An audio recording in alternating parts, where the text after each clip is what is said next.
Panibagong insidente sa West Philippine Sea ating tatalakayin kasama si Attorney J. Batong Bakal, maritime law expert at direktor ng UP Institute for Maritime Affairs and Law of the Sea. Attorney J, magandang tanghali po. Magandang tanghali po sa inyo at sa lahat po nakikinig. Attorney, ano po ang masasabi ninyo sa panibagong water cannon incident sa ating mga barko na nagsasagawa ng resupply mission sa West Philippine Sea?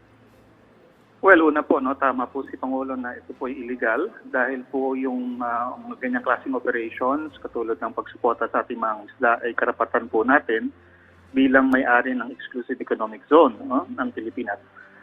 So yung mga ganyang operations tayo lang nga po dapat ang mayroong legal na karapatan dyan. Wala pong pakialam ng ibang bansa dyan na manghimasok sa mga ginagawa natin sa sarili nating katubigan.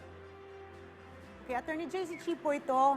Ano po ang masasabi ninyo sa paulit-ulit na agresibong aksyon ng China na ito sa kabila ng ating maayos na pakipag-usap at dialogo sa kanila?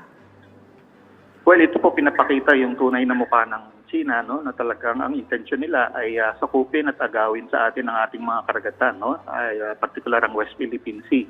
Pag po nanalo sila sa ganyang klaseng mga pamalakad, bali ang Pilipinas mo parang mawawalan po ng karagatan talaga. Maiwanan lang siguro baka 20 kilometers na lang or 40 kilometers ng karagatan. Hindi po tama yon. Wala pong basehan yon sa international law. At isa po yun na dagok sa atin at sa ating soberenya.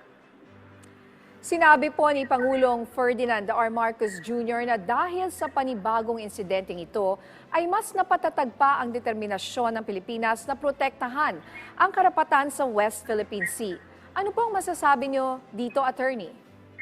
Well, yan lang po talaga ang dapat isagot sa pananakot at pagbabanta ng China, Kasi talagang ang tingin nila, umaasa sila na ang Pilipinas ang titiklop at magsusurrender na lang dahil nga mas malaki sila at mas malakas sila, Pero kung tayo, maninindigan tayo ayon sa batas, then dapat talaga harapin natin sila at pakita natin na hindi nila tayo basta-basta lang mapapayuko at mapapaluhod sa kanila, Lahat po ng bansa, pantay-pantay dapat ang karapatan, lalo na sa karagatan, at ang pagpapantay-pantay na yon ay isinad na nga po sa UNCLOS, Ang China po, bale pagkatapos niyang pumirma sa UNCLOS, biglang ngayon nagbago ang isip at nilalabag na niya ito. So hindi po maganda yon, hindi po katiwa-tiwala yung ganong klaseng pamamalakad.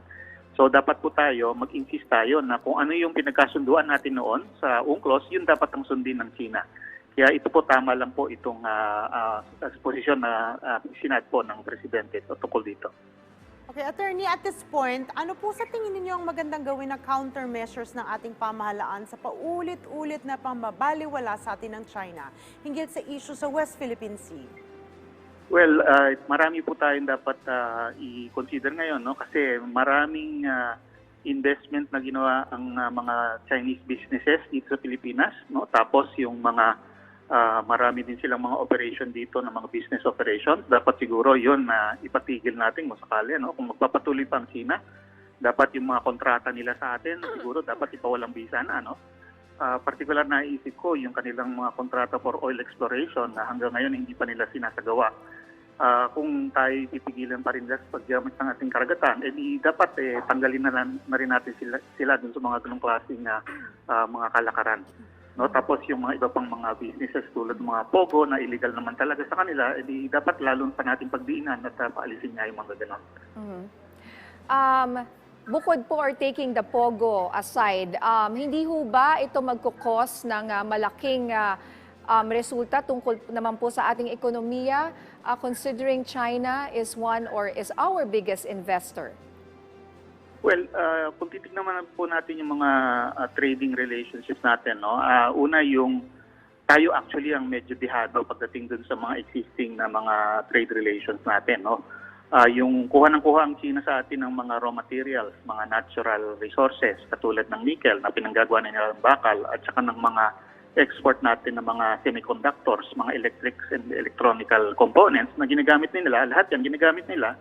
At yung iba ginagamit parang gawin itong mga barko at aeroplano na ginagamit nila ngayon laban sa atin, So yung mga ganun pwede na siguro nating tigilan, pwede natin tigilan at hinanap na lang natin ng ibang bibili, yung siyempre magkakaroon din yan ng epekto sa atin dahil tayo naman bili ng bili sa kanila ng mga consumer goods. Pero yung mga ganyan pwede naman natin i-source sa ibang bansa, no?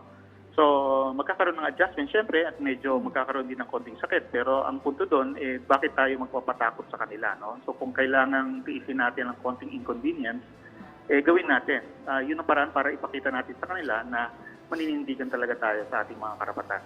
Alright, do you think may threat pa sa China ang suportang inihahayag ng international community sa Pilipinas tungkol sa issue ng West Philippine Sea?